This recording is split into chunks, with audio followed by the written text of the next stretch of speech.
You've probably been taught that escaping a grab is about being strong enough to break free, pull hard, fight the grip, overpower them.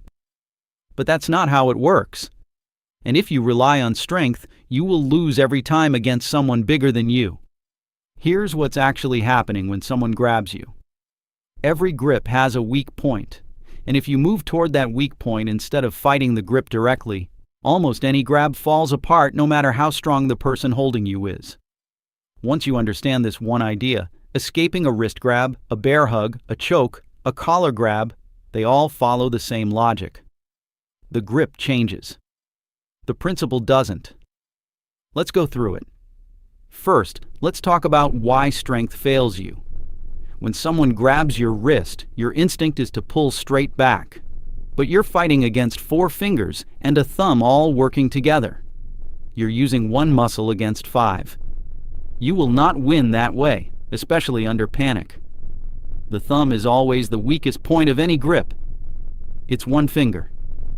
It can't hold the way 4 fingers can. So the rule is simple. Find the thumb, move toward it, and the grip opens. That's it. That's the master key. Let me show you how this works on a wrist grab. Someone grabs your wrist. Instead of pulling straight back, rotate your wrist so the bone on the outside of your wrist, the one just below your thumb, lines up with the gap between their thumb and fingers. Now pull. You're not fighting fingers. You're sliding a bone through the one opening they cannot close. It takes very little force. Even a child can do this against a full-grown adult if they get the angle right. The key word is angle, not strength. Now let's apply this same logic to a collar grab or shirt grab from the front.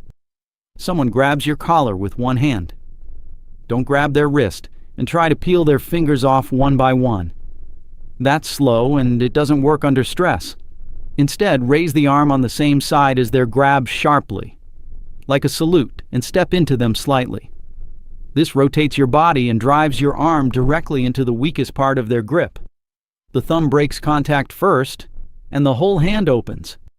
Step away immediately after. That one motion raise and step works because you're using your entire body weight against one finger. Now the grab that scares people the most. The bear hug from behind. Someone wraps both arms around you and pins your arms to your sides. You feel trapped. You can't reach them. You can't see them. Here's what you do. Drop your weight immediately. Bend your knees, push your hips back, and lower yourself. This does 2 things. It makes you much harder to lift or drag. And it shifts the grab from your ribs down to your hips, where they have far less control. Now you have options. Stomp on their foot. Drive your elbow back into their ribs. Or grab one of their fingers, any finger, and bend it backward sharply. No grip survives a bent finger. The pain is immediate, and the hand opens on its own. You don't need to throw them. You don't need to flip them. You just need 1 second of broken focus. That's your window. Take it and move. The third scenario is a choke from the front, both hands on your throat. This feels the most dangerous. And it is dangerous. Closing the blood flow to your brain can cause unconsciousness in seconds. Speed matters here more than anything. The escape is this. Step forward, not back. Drop your weight slightly and drive both arms up through the middle of their forearms, elbows leading. You are breaking the hold at its weakest point, which is inward. Their grip is strong outward. Inward against the forearms, it falls apart. One sharp upward drive through the center, and the hands come off. Step sideways and away. Now here's something most people miss. Breaking the grab is only half the job. The moment you're free, your attacker still has 2 hands. If you just stand there after escaping, you've only reset the situation. Your goal is distance, not victory. The moment you break any grab, your only job is to create space and move. That might mean stepping back. It might mean a quick strike to the knee or shin not to injure, but to buy yourself 1 second and then moving fast. The strike buys the distance. The distance buys your escape. So let's bring this together into one principle you can hold on to. Every grab has a weak point. The weak point is always where the grip is thinnest. On a wrist grab, it's the thumb. On a bear hug, it's a single finger or a lowered center of gravity. On a choke, it's the inside of the forearms. You are never trying to outmuscle the grab. You are always moving toward the opening the grab cannot defend. Angle beats strength. Every time. To train this, you don't need a gym or a partner every session. Start by simply identifying the thumb on every grip, your own included.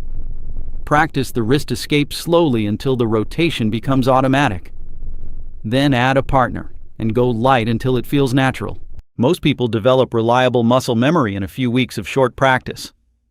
10 minutes, a few times a week, is enough to wire this in. And once your body learns where the opening is, it finds it under stress. That's the point. You are not memorizing steps. You are training your nervous system to recognize the pattern. It's like learning where the door is in a dark room. The first time, you have to feel for it. After that, your hand goes straight to it, even in the dark, even when you're scared. That's what this training does. It puts the door exactly where your hand already knows to go,